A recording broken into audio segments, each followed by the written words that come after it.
Here I have OUKITEL OKT1, and today I'm going to show you how to change ringtone on this device. So firstly, let's open settings, then go to the sound section, and then go to the phone ringtone.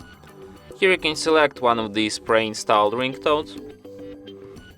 You can also just add your own ringtone by selecting any audio file from tablet's memory, if you have one, of course. I'm just gonna select one of the pre-installed ones, and I'm gonna select one like my all-time favorite default ringtone. No sound. Oh.